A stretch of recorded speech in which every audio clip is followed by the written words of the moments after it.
बिस्मिल्लाहिर्रहमानिर्रहीम अस्सलाम वालेकुम वरहमतुल्लाहि वबरकातुहू। उम्मीद है आप सब खैरियत से होंगे। आज एक और नई वीडियो के साथ हम हाजिर हैं। बहुत ही इंपॉर्टेंट वीडियो है बेसिक ग्रामर और इंग्लिश में, यानी बेसिक इंग्लिश में इस वीडियोस की इतनी इंपॉर्टेंट है कि हमारे बच्चों को अक्सर एक्टिव वॉइस और पैसिव वॉइस जो है वो उसमें डिफरेंस नहीं आ रहा होता। अगर बच्चों को एक्टिव वॉइस आ भी जाती है बड़ी मुश्किल से वो सीख भी लेते हैं, लेकिन वो पैसिव वॉइस में इसको कन्वर्ट करना नहीं जानते कि पैसिव वॉइस में कैसे कन्वर्ट करते हैं। तो ये वीडियो मैंने उन बच्चों के लिए बनाया है जिन्हें एक्टिव वॉइस और पैसिव वॉइस में कोई डिफरेंस नहीं पता, बेसिक डिफरेंस उन्हें पता ही नहीं है। और इस वीडियो को पूरा देखेंगे तो मुझे उम्मीद है कि उनको हेल्प आउट होगी। सबसे पहले बात करते हैं वॉइस की। पैसिव वॉइस और एक्टिव वॉइस तो हमें पता है कि टीचर क्लास में भी समझा देता है कि एक्टिव वॉइस ये है, पैसिव वॉइस ये है, लेकिन वॉइस क्या है? वॉइस यहाँ लिखा है किसी भी वर्ब के एक्शन का सब्जेक्ट के साथ ताल्लुक वॉइस कहलाता है। अब जो भी वर्ब है ना, ठीक है, उसका जो भी एक्शन है। अब वर्ब मीन्स क्या होता है? एक्शन, जैसे उठना, बैठना, जागना, सोना, इसका जो सब्जेक्ट के साथ रिलेशन है हम उसे वॉइस कहते हैं। अब अगर आपसे कोई पूछ ले कि वॉइस क्या है, तो आप यही कह सकते हैं कि वर्ब का जो सब्जेक्ट के साथ रिलेशन होता है उसे हम वॉइस कहते हैं। जैसे मैं उठना, ये एक वर्ब है, मेरा रिलेशन क्या है? मैं उठ रहा हूँ, तो ये वॉइस में। वर्ब का सब्जेक्ट के साथ ताल्लुक दो तरह का होता है। अब यहाँ पे आपको बता रहा है कि जो वर्ब है उसका सब्जेक्ट के साथ ताल्लुक दो तरह का होता है। वर्ब के साथ सर का सब्जेक्ट के साथ जो ताल्लुक है वो वॉइस कहलाता है, और वर्ब का सब्जेक्ट के साथ दो तरह का ताल्लुक होता है। ठीक है। अब जो पहला ताल्लुक है उसे हम एक्टिव वॉइस कहते हैं, और जो दूसरा ताल्लुक है उसे हम पैसिव वॉइस कहते हैं। पहले ताल्लुक की बात करें तो एक्टिव वॉइस फ़िक्रों में subject doer of the action होता है, यानी सब्जेक्ट काम करने वाला होता है। ठीक है, यानी आपके एक्टिव वॉइस में क्या? सब्जेक्ट काम कर रहा होता है। सेकंड क्या होता है? पैसिव वॉइस फ़िक्रों में subject receiver of the action होता है, यानी सब्जेक्ट के ऊपर काम हो रहा होता है। बहुत ही आसान है। आप उर्दू में हमने कई दफ़ा फ़ेल मारूफ़ और फ़ेल मजहूल पढ़ा है, तो ये एक्टिव वॉइस जो है वो आपका फ़ेल मारूफ़ है, और जो पैसिव वॉइस है ये आपका फ़ेल मजहूल है। तो ये कभी भी टीचर ने हमें ये नहीं बताया होगा कि उर्दू में एक्टिव वॉइस जो है वो फ़ेल मारूफ़ है और फ़ेल मजहूल है। तो वॉइस क्या है? वर्ब का सब्जेक्ट के साथ जो ताल्लुक़ है वो वॉइस है। वॉइस दो तरह की होती है, एक एक्टिव वॉइस होती है, एक पैसिव वॉइस होती है। एक्टिव वॉइस में क्या? सब्जेक्ट जो है वो खुद काम कर रहा होता है, यानी सब्जेक्ट काम करने वाला होता है। ठीक है। और पैसिव वॉइस में क्या होता है कि सब्जेक्ट के ऊपर काम हो रहा होता है। ठीक है। एक्टिव वॉइस में सब्जेक्ट क्या होता है? डूअर ऑफ द एक्शन होता है। पैसिव वॉइस में सब्जेक्ट क्या होता है? रिसीवर ऑफ द एक्शन होता है। तो एक्टिव वॉइस क्या होगा? जिसमें सब्जेक्ट खुद काम कर रहा होता है। पैसिव वॉइस क्या होता है? जिसमें सब्जेक्ट के ऊपर काम हो रहा होता है। अब इंग्लिश में क्या कहेंगे कि एक्टिव वॉइस में क्या हो रहा है कि डूअर ऑफ द एक्शन होता है, और पैसिव वॉइस में वो क्या होता है? रिसीवर ऑफ द एक्शन होता है। तो ये वॉइस का डिफरेंस आपको पता चल गया होगा कि वॉइस क्या है? वर्ब के साथ जो उसका ताल्लुक है सब्जेक्ट का, तो वो वॉइस है। ठीक है। वॉइस दो तरह की होती है, एक्टिव वॉइस होती है, पैसिव वॉइस होती है। एक्टिव में सब्जेक्ट खुद काम कर रहा होता है, और पैसिव में सब्जेक्ट के ऊपर काम हो रहा होता है। अब यहाँ पे उसने एक नोट दिया है। ये जो नोट लिखे होते हैं ना, टीचर अक्सर कहता है ये नोट है, इसको रीड आउट कर लें, मार्क करें, बड़े इंपॉर्टेंट होते हैं। एक्टिव वॉइस फ़िक्रों का ऑब्जेक्ट पैसिव वॉइस फ़िक्रों में सब्जेक्ट बन जाता है, और एक्टिव वॉइस फ़िक्रों का सब्जेक्ट पैसिव वॉइस फ़िक्रों में एजेंट यानी आमिल की शक्ल इख्तियार कर लेते हैं। एजेंट के साथ तौर पे बाय इस्तेमाल होता है। बड़ा ही आसान क्या है कि एक्टिव वॉइस जुमलों में के फ़िक्रों का जो ऑब्जेक्ट होता है वो पैसिव वॉइस में सब्जेक्ट बन जाता है। ठीक है। अब अगर एक्टिव वॉइस है उसमें सब्जेक्ट है, तो ऑटोमेटिकली वो पैसिव वॉइस में जो सब्जेक्ट है वो ऑब्जेक्ट बन जाएगा, और जो एक्टिव वॉइस का ऑब्जेक्ट है वो क्या बन जाएगा? सब्जेक्ट बन जाएगा। ठीक है। और साथ में आप खुद से एडिशन करेंगे बाय का। क्या एडिशन करेंगे? बाय का। मैं बता चुका हूँ कि एक्टिव वॉइस में सब्जेक्ट खुद काम कर रहा होता है, पैसिव वॉइस में सब्जेक्ट के ऊपर काम हो रहा होता है। अब एक्टिव वॉइस का एक सेंटेंस है ना, उस एक्टिव वॉइस सेंटेंस में जो सब्जेक्ट है और ऑब्जेक्ट है वो पैसिव वॉइस में दोनों अपनी जगह चेंज कर लेंगे। पैसिव वॉइस में जो उस सेंटेंस का ऑब्जेक्ट था वो सब्जेक्ट बन गया, और जो सब्जेक्ट था वो ऑब्जेक्ट बन गया, और साथ में हमने ऑब्जेक्ट के साथ क्या लगा दिया? बाय लगा दिए। यहाँ लिखा हुआ है एक्टिव वॉइस फ़िक्रों का सेकंड पैराग्राफ है का सब्जेक्ट पैसिव वॉइस फ़िक्रों में एजेंट यानी आमिल की शक्ल इख्तियार कर लेता है, यानी सब्जेक्ट जो वो ऑब्जेक्ट बन लेता है, और ऑब्जेक्ट के एजेंट के साथ हम आमतौर पर बाय का इस्तेमाल करते हैं। याद रखने का कि पैसिव वॉइस में हम बाय इस्तेमाल करते हैं। अब यहाँ एक और हेडिंग दी है, एक्टिव और पैसिव वॉइस का फ़र्क क्या है? एक्टिव और पैसिव वॉइस के फ़िक्रों में फ़र्क सीखना नहायत ज़रूरी है। मैंने पहले डिस्कस किया कि हमारे बच्चों को आज तक यही नहीं पता चला कि टोटल टेंसेस कितने हैं। तो मैं बता दूं कि टोटल टेंसेस 12 हैं। अगर आपको टेंसेस नहीं आती तो मैंने उनकी भी वीडियोस बनाई हुई हैं, तो आप मेरे यूट्यूब चैनल पे उनकी वीडियोस देख सकते हैं और आपका जो भी कन्फ्यूजन है टेंसेस की वो क्लियर हो जाएगी। फिर टेंसेस को हम आगे, अगर आपको टेंसेस ही नहीं आएंगे तो हम टेंसेस को आगे एक्टिव वॉइस और पैसिव वॉइस में कभी भी समझ नहीं पाएंगे। तो आइए देखते हैं कि एक्टिव वॉइस क्या है। एक्टिव वॉइस मैंने क्या कहा था कि उर्दू में टीचर जो पढ़ाती हैं फ़ेल मारूफ और फ़ेल मजहूल, तो ये जो एक्टिव वॉइस है ये आपका फ़ेल मारूफ है। एक्टिव वॉइस फ़िक्रों में किसी काम के करने का जिक्र होता है और सब्जेक्ट काम करने वाला होता है। मसलन अली ख़त लिखता है, अली राइट्स अ लेटर। अभी मैंने बताया कि एक्टिव वॉइस वो वॉइस होती है जिसमें सब्जेक्ट खुद काम कर रहा होता है, और पैसिव वॉइस वो वॉइस है जिसमें सब्जेक्ट के ऊपर काम हो रहा होता है। अब यहाँ कह रहा है कि एक्टिव वॉइस फ़िक्रों में किसी काम के करने का जिक्र होता है और सब्जेक्ट काम करने वाला होता है। वो जो उर्दू में टीचर मेरे फ़ेल मारूफ पढ़ा है, किसी काम करने का होना या जिक्र होना फ़ेल मारूफ कहलाता है। जैसे यहाँ लिखे अली ख़त लिखता है, अली राइट्स अ लेटर। अब ये तो एक सेंटेंस हो गया। अगर हम बात करें ये कौन सा टेंस है, तो आपका ये सिंपल प्रेजेंट टेंस है, यानी प्रेजेंट इंडेफिनिट टेंस है। मदरज झैल फ़िक्रे में काम के करने का जिक्र है और सब्जेक्ट यानी अली काम करने वाला। अब यहाँ देखें अली ख़त लिखता है, तो अली एक सब्जेक्ट है। अब यहाँ सब्जेक्ट के ऊपर काम हो रहा है, मुझे बताइए ये सब्जेक्ट खुद काम कर रहा है। तो सिंपल सा इसका जवाब है कि यहाँ सब्जेक्ट के ऊपर काम नहीं हो रहा बल्कि सब्जेक्ट खुद काम कर रहा है। अली है ना, तो अली ख़त लिखता है, तो अब ये सब्जेक्ट अली जो है वो सब्जेक्ट है, तो अली सब्जेक्ट है और अली ख़त लिख रहा है, तो यानी अली खुद काम कर रहा है। तो जब मैंने पीछे पढ़ाया था कि एक्टिव वॉइस और पैसिव वॉइस की पहचान क्या है, कि एक्टिव वॉइस में क्या होता है कि सब्जेक्ट खुद काम कर रहा होता है, लेकिन पैसिव वॉइस में क्या होता है सब्जेक्ट के ऊपर काम हो रहा होता है। तो ये एक्टिव वॉइस का आपको पता चल गया। एक्टिव वॉइस वो वॉइस होती है जिसमें सब्जेक्ट का इस काम करता है या होता है। जैसे अली ख़त लिखता है तो अली एक सब्जेक्ट है तो वो खुद काम कर रहा है, तो ये एक एक्टिव वॉइस जुमला है, ये पैसिव वॉइस जुमला नहीं है। नेक्स्ट हमारे पास जो एक्टिव वॉइस का था पैसिव वॉइस, फ़ेल मजहूल, फ़ेल मारूफ और फ़ेल मजहूल। ठीक है, ये पैसिव वॉइस की बात करें तो यहाँ लिखा है कि पैसिव वॉइस के फ़िक्रों में किसी काम के होने का जिक्र होता है और सब्जेक्ट के ऊपर काम हो रहा होता है। एक्टिव वॉइस फ़िक्रों का ऑब्जेक्ट ही दरअसल पैसिव वॉइस फ़िक्रों में सब्जेक्ट बन जाता है। मसलन बहुत आसान है, कहता है कि पैसिव वॉइस में सब्जेक्ट के ऊपर काम हो रहा होता है, और जब उसके ऊपर काम हो रहा होता है तो फिर क्या होगा कि मैंने भी कहा था कि जो एक्टिव वॉइस का सब्जेक्ट होता है वो पैसिव वॉइस का ऑब्जेक्ट बन जाता है, जो एक्टिव वॉइस का ऑब्जेक्ट होता है वो पैसिव वॉइस का सब्जेक्ट बन जाता है। पीछे हमने एक्टिव वॉइस पढ़ी था, अली ख़त लिखता है, अली सब्जेक्ट और ख़त क्या ऑब्जेक्ट। अब पैसिव वॉइस में क्या होगा कि ख़त क्या बन जाएगा, सब्जेक्ट बन जाएगा, और अली क्या बन जाएगा, ऑब्जेक्ट बन जाएगा। इट्स मीन कि सब्जेक्ट के ऊपर काम हो रहे हैं, तो ये पैसिव वॉइस है। मसलन यहाँ पे से ये ख़त अली से लिखा जाता है, a letter is written by Ali. और एक पैसिव वॉइस की मैं आपको पहचान बहुत ही इंपॉर्टेंट है कि पैसिव वॉइस में हमेशा वर्ब की थर्ड फॉर्म इस्तेमाल होती है और साथ में हम बाय इस्तेमाल करते हैं। ये दो चीज़ें हम याद करनी है कि पैसिव वॉइस में हमेशा थर्ड फॉर्म इस्तेमाल होगी और बाय बीच में एडिशन की जाएगी ऑब्जेक्ट से पहले। उसके अलावा आपके टोटल 12 सेंटेंसेस हैं। बहुत ही इंपॉर्टेंट बात बताने जा रहा हूँ। 12 सेंटेंसेस में से टोटल 8 सेंटेंसेस का 12 के 12 का एक्टिव वॉइस तो बनता है, लेकिन 12 में से टोटल 8 का पैसिव वॉइस बनता है, बाकी 4 का पैसिव वॉइस बनता ही नहीं है। इसलिए पैसिव वॉइस तो बहुत आसान है, बच्चे ऐसे ही परेशान होते हैं। मैंने क्या दिया ना, 12 जो आपके टेंसेस हैं उनका एक्टिव वॉइस तो बनता है। अब 12 में से टोटल 8 है जिनका पैसिव वॉइस बनता है, 4 का तो पैसिव वॉइस ही नहीं बनता। चलो जी, एक और परेशानी ख़त्म हो गई। अब लिखा हुआ ख़त अली से लिखा जाता है।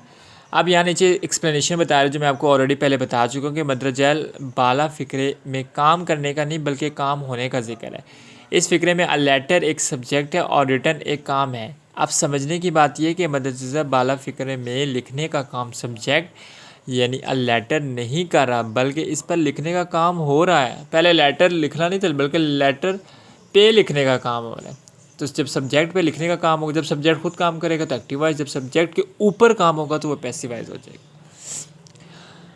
बल्कि इस पर लिखने का काम हो रहा है। लिहाजा इस फ़िक्रे में मौजूद सब्जेक्ट यानी अ लेटर को हम रिसीवर ऑफ द एक्शन कहेंगे। ठीक है, पास ऐसे फ़िक्रे जिनमें सब्जेक्ट पर काम हो रहा हो और पैसिव वॉइस फ़िक्रे कहलाते हैं। अभी बताया था जो सब्जेक्ट के खुद काम करेगा तो वो डूअर ऑफ द एक्शन होगा, अगर सब्जेक्ट के ऊपर काम होगा तो वो रिसीवर ऑफ द एक्शन होगा। तो ये पैसिव वॉइस था। एक्टिव वॉइस था फ़ेल मारूफ एक्टिव वॉइस को कहते हैं, और फ़ेल मजहूल जो है वो हम लोग पैसिव वॉइस को कहते हैं। तो ये डिफरेंस मुझे उम्मीद है कि आपको एक्टिव वॉइस का भी समझ आ गया होगा और पैसिव वॉइस का भी समझ आ गया होगा। अब यहाँ पे पैसिव वॉइस फ़िक्रों की ख़ास पहचान की, अब हम पैसिव वॉइस फ़िक्रों को पहचानेंगे कैसे। तो आपसे मैं रिक्वेस्ट करता हूँ कि ये मैं 2 बातें गौर से सुना कि पैसिव वॉइस में हमेशा थर्ड फॉर्म इस्तेमाल होती है, और मेरा बेटा पैसिव वॉइस में थर्ड फॉर्म के साथ बी लगता है। क्या लगता है? सॉरी, बाय लगता है ऑब्जेक्ट से पहले। अब यहाँ कह रहा है कि इंग्लिश ज़ुबान में एक वर्ब बी इस्तेमाल होता है। इस वर्ब की अमूमी तौर पर 8 फॉर्म्स होती है जो कि दर्जा झैल हैं, दर्जा झैल है। बड़ी इंपॉर्टेंट बात कह रहा है भाई, आज कान खोल के सुन लो। इंग्लिश में तो एक वर्ब है जिसका नाम है बी। बी समझो ये मम्मी है सबकी, बी। उस वर्ब की अमूमी तौर पे 8 फॉर्म्स होती हैं, ठीक है। फॉर्म्स ऑफ वर्ब होती है ना, जैसे first form, second form, third form.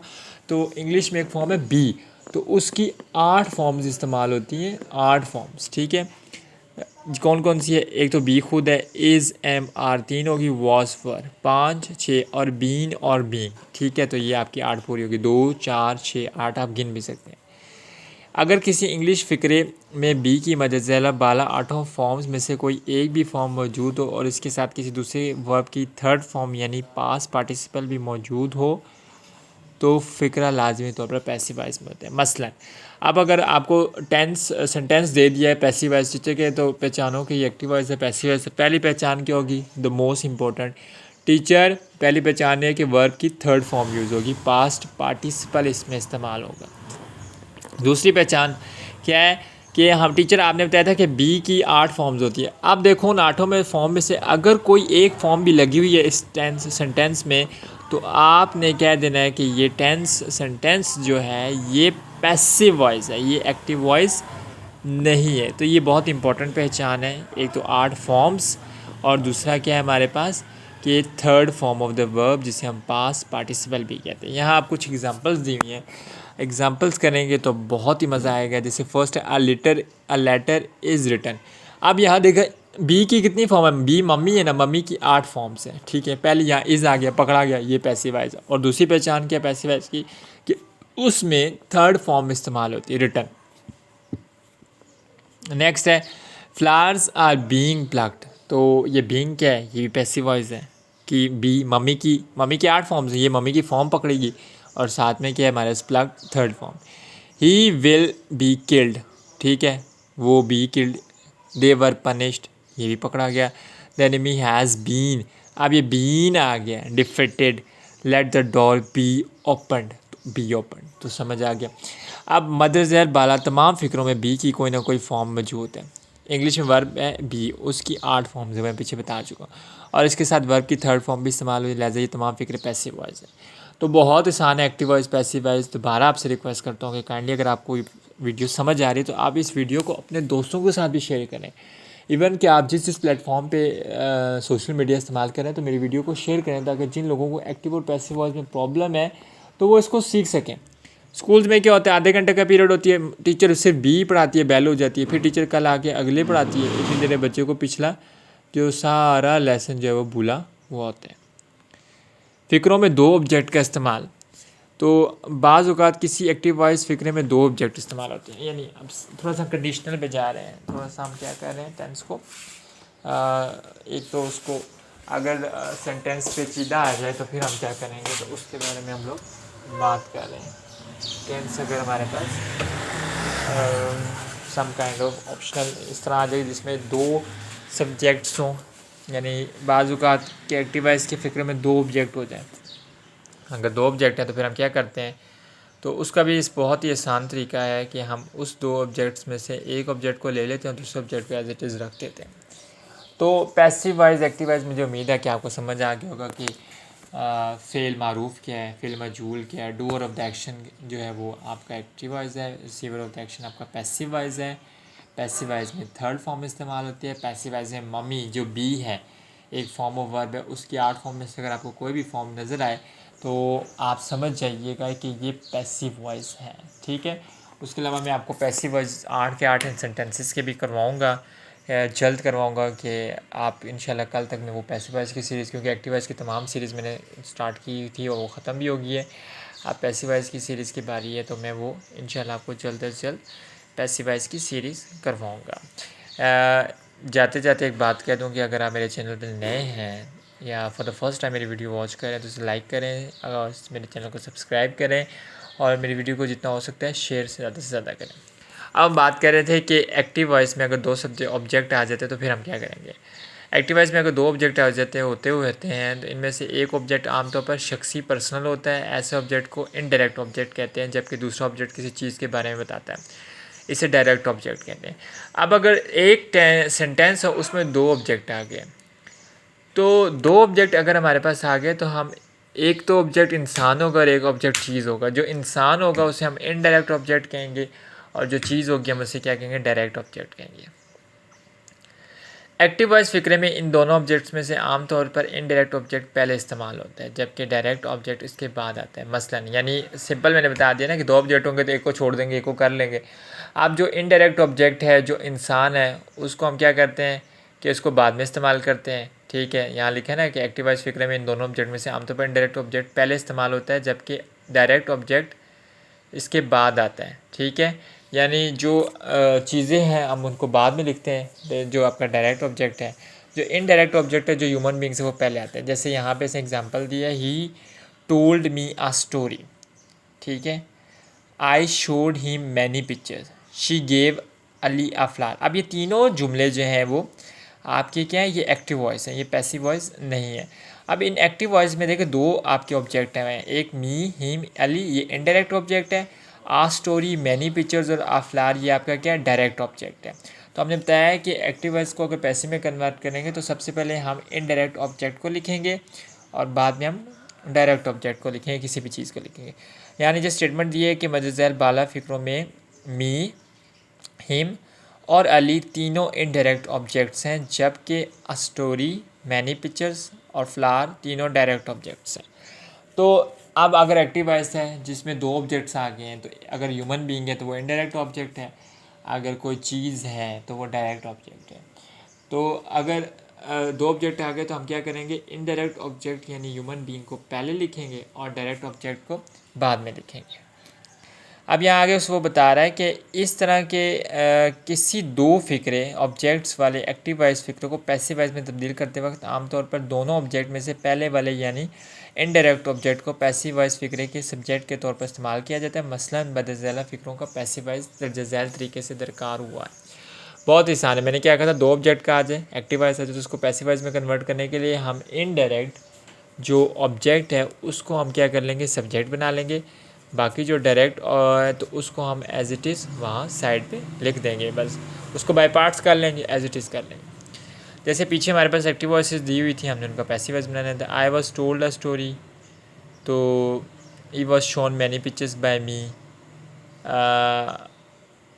Ali was given a flower by her. अब जैसे I was told a story, तो यहाँ पे आप देख सकते हैं कि आई मी को हमने क्या किया, आई में कन्वर्ट किया, बाकी स्टोरी उसी तरह लिखा हुआ है। He was shown many pictures by me, तो ही को उसी तरह हमने क्या किया, कन्वर्ट किया। Ali was given a flower by her, तो हमने क्या किया, जो हमारे पास अली है, अली वास को हमने उसको शुरू में ले आया है बाय फ्लावर, और बाय हर को हमने एंड में कर दिया।